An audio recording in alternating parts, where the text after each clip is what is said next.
Assalamualaikum warahmatullahi wabarakatuh. Perkenalkan, nama saya Lola Sepitri, NIM 401211111012. Pada kesempatan kali ini, saya akan menjelaskan apa itu penelitian ilmiah kelautan dalam hukum laut internasional. Baiklah, semoga apa yang saya sampaikan dapat bermanfaat untuk kita semua. Yang pertama, yaitu mengenai definisi penelitian ilmiah kelautan, yang dimana definisi itu sendiri merupakan salah satu sarana untuk meningkatkan alih teknologi dari negara lain ke negara Indonesia ataupun sebaliknya. Saat ini, pelaksanaan penelitian ilmiah kelautan di Indonesia masih diatur oleh berbagai peraturan perundang-undangan yang belum bersifat komprehensif.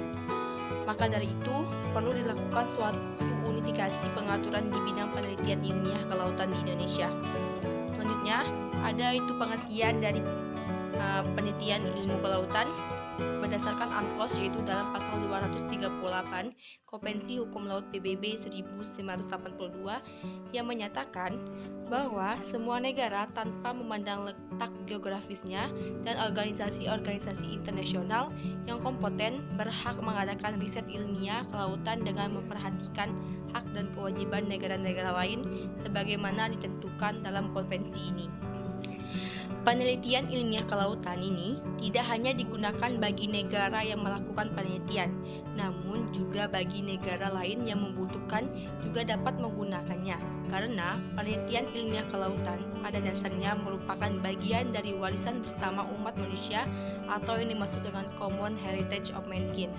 Dengan demikian, pengembangan penelitian ilmiah kelautan digunakan untuk tujuan-tujuan damai, merupakan kepentingan bersama seluruh umat manusia, yang dimana terdapat unsur-unsur penelitian ilmiah kelautan. Yang pertama yaitu suatu syarat untuk memperoleh persetujuan terlebih dahulu dari negara pantai yang berwenang. Yang kedua, ketentuan-ketentuan mengenai persetujuan tersirat. Yang ketiga, informasi yang harus disampaikan kepada negara pantai. Yang keempat, kewajiban-kewajiban yang harus dipenuhi oleh para peneliti. Yang kelima, prosedur-prosedur yang harus diikuti dan media-media yang harus digunakan untuk berkomunikasi. Dan yang terakhir, kondisi-kondisi di mana penangguhan dan pengecualian aktivitas riset akan dapat dilakukan. Selanjutnya, yaitu dalam pasal 246 Konvensi Hukum Laut Internasional atau PBB tahun 1982 terdapat ketentuan-ketentuan sebagai berikut, yang dimana yang pertama, negara-negara pantai dalam melaksanakan yuridiksinya mempunyai hak untuk mengizinkan dan menyelenggarakan riset ilmiah kelautan dalam zona ekonomi eksklusif dan di landas kontinental sesuai dengan ketentuan-ketentuan yang relevan konvensi ini. Yang kedua, riset ilmiah kelautan di dalam zona ekonomi eksklusif kontinen harus diselenggarakan dengan izin negara pantai.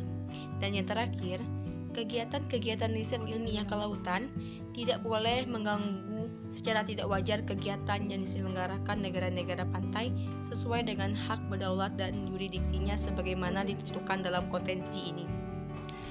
Selanjutnya, dalam pasal 253 Konvensi Hukum Laut atau PBB pada pasal 1982 terdapat beberapa ketentuan penghentian riset ilmiah yang dimana terdapat yang pertama, suatu negara pantai berhak untuk menuntut penangguhan atas setiap kegiatan riset ilmiah kelautan yang sedang berlangsung dalam zona ekonomi eksklusif atau di landas kontinennya.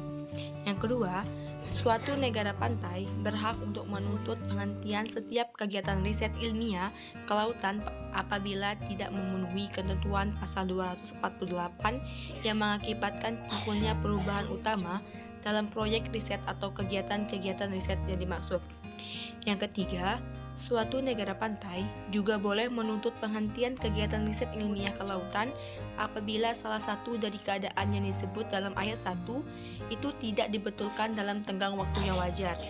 Dan yang terakhir, menyusul pemberitahuan oleh negara-negara pantai mengenai keputusannya untuk memerintahkan penangguhan atau penghentian, negara-negara dan organisasi-organisasi internasional yang kompeten yang telah diberi kuasa untuk penyelenggaraan kegiatan riset ilmiah kelautan harus menghentikan kegiatan tersebut sehubungan dengan pemberitahuan yang dimaksud. Selanjutnya yaitu mengenai berita yaitu Bakamla bayangi kapal survei Cina di Selat Sunda. yang dimana sebagaimana diketahui bahwa Automatic Identification System atau AIS adalah sistem tracking kapal otomatis yang memberikan informasi tentang keadaan kapal baik posisi, waktu, haluan, dan kecepatannya untuk kepentingan keselamatan pelayaran. Dapat diketahui dari kasus tersebut bahwa kapal ini memang bertolak dari Cina menuju Samudra Hindia dan melewati perairan Indonesia menggunakan hak lintas alur kepulauan sesuai dengan UNCLOS. Dari keterangan yang diberikan, penyebab tidak terdeteksinya AIS dalam 3 periode waktu disebabkan karena adanya kerusakan pada sistem tersebut. Sesuai dengan Permenhub, apabila AIS tidak berfungsi, maka Nahkoda wajib menyampaikan informasi kepada stasiun radio pantai atau SROP atau stasiun Vestel Traffic Service atau VTS serta mencatat kejadian tersebut pada buku catatan harian kapal yang nantinya dilaporkan kepada Syah Bandar. Baiklah, selanjutnya saya akan menjelaskan mengenai pengaturan hukum laut internasional dan hukum nasional mengenai penelitian ilmiah kelautan. Yang pertama yaitu pengaturan hukum laut internasional yang terdapat dalam UNCLOS 1982, yang dimana penelitian ilmiah kelautan yaitu konvensi menentukan bahwa kedaulatan negara pantai mencakup pula pengaturan penelitian ilmiah kelautan di laut teritorial atau perairan kepulauan. Negara pantai mempunyai yurisdiksi untuk penelitian ilmiah kelautan di zona ekonomi eksklusif dan landas kontinen. Untuk penelitian ilmiah kelautan yang dilakukan di laut lepas, berlaku kebebasan penelitian dengan ketentuan bahwa penelitian ilmiah yang dilakukan di landas kontinen tunduk pada rezim penelitian ilmu kelautan. Yang kedua, yaitu adanya pengaturan dalam hukum nasional Indonesia. Yang pertama terdapat dalam Undang-Undang Nomor 1 Tahun 1973 tentang Landas Kontinen Indonesia. Dalam ketentuan peraturan ini dijelaskan mengenai penyelidikan ilmiah kelautan. Istilah penyelidikan bukan penelitian sesuai dengan keadaan saat itu. Hanya saat itu pasal yang menjelaskan mengenai penyelidikan ilmiah kelautan yaitu pada pasal 5 yang menyatakan bahwa penyelenggaraan penyelidikan ilmiah atas kekayaan alam di landas kontinen diatur dengan peraturan pemerintah.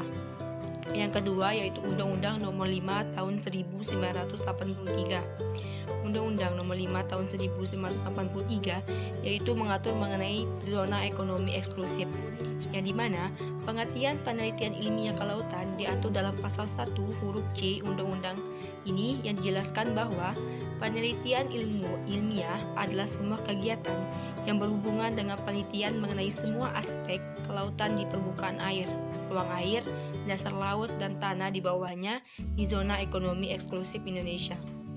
Yang terakhir yaitu Undang-Undang Nomor 18 Tahun 2000. Undang-Undang Nomor 18 Tahun 2002 tentang Sistem Nasional Penelitian, Pengembangan dan Penerapan Ilmu Pengetahuan dan Teknologi. Dalam undang-undang ini tidak mengatur secara spesifik mengenai penelitian ilmiah kelautan, namun mengatur penelitian, pengembangan, dan penerapan ilmu pengetahuan dan teknologi di Indonesia. Secara umum, tanpa menyebut bidang-bidang tertentu, undang-undang ini sering juga disebut sebagai aturan payung bagi pelaksanaan penelitian ilmiah dan pengembangan ilmu pengetahuan dan teknologi di Indonesia.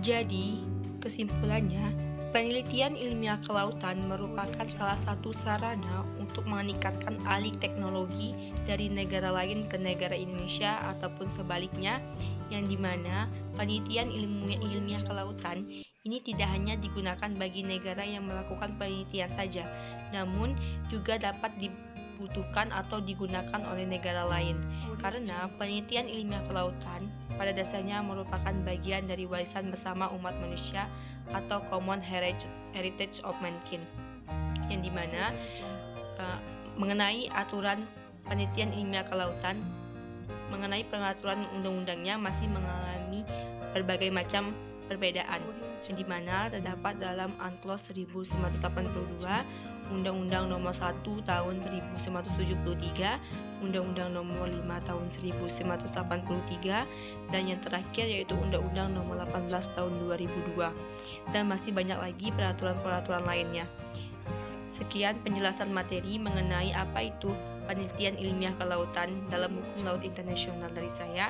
Semoga apa yang saya sampaikan dapat bermanfaat untuk kita semua. Dan saya akhiri, wabillahi taufiq wal hidayah. Wassalamualaikum warahmatullahi wabarakatuh.